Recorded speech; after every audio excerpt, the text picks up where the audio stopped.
अब जब मैं मुंबई में था, जिस तरीके से उद्धव ठाकरे जी की शिवसेना बिहारियों के ऊपर लाठी चलाती थी, प्रधानमंत्री जी ने जिक्र किया कि पंजाब के कांग्रेस के मुख्यमंत्री गांधी परिवार की एक सदस्य की मौजूदगी में जिस तरीके से बिहारियों को पंजाब ना घुसने की धमकी दे रहे थे और वो तालियां बजा रही थी कांग्रेस की सदस्य, तो ये तमाम चीजें अपने में दर्शाता है कि कांग्रेस तेलंगाना में बिहारियों के साथ इसी तरीके का बर्ताव किया जाता है।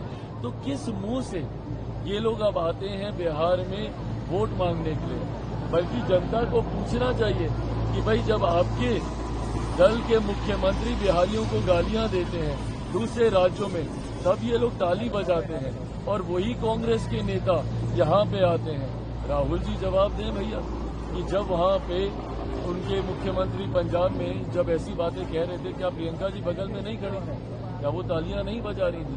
तो ऐसे में कहीं और कुछ, कहीं और कुछ, और वोट फिर मांगने के लिए यहाँ पे आप सारी बातों के ऊपर चादर डालकर आप आइएगा और सोचिएगा कि भैया बिहारी ये सारी बातें भूल गया है।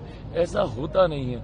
जैसा प्रधानमंत्री जी ने कहा कि ये चुनाव और अगले 5 साल बिहार के लिए एक स्वर्णिम काल होने वाले हैं। 14 नवंबर के बाद जिस दिन शपथ ग्रहण समारोह होगा, वो सिर्फ मुख्यमंत्री और मंत्रिमंडल की शपथ लेने का समारोह नहीं होगा, बल्कि वो विकसित बिहार की नींव रखने का वो समारोह होगा। और अगले 5 साल में ये डबल इंजन की सरकार, केंद्र में मेरे प्रधानमंत्री, बिहार में मुख्यमंत्री, इनके नेतृत्व वाली ये सरकार अगले 5 साल में बिहार को उन राज्यों की श्रेणी में लेके आएगी जो विकसित राज्य बन चुके हैं। वक्त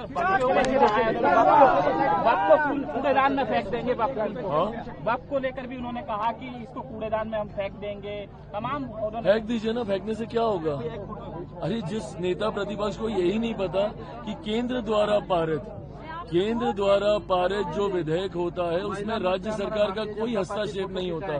तो इस तरीके से अगर आप फाड़ भी दीजिएगा तो उससे क्या होने वाला है?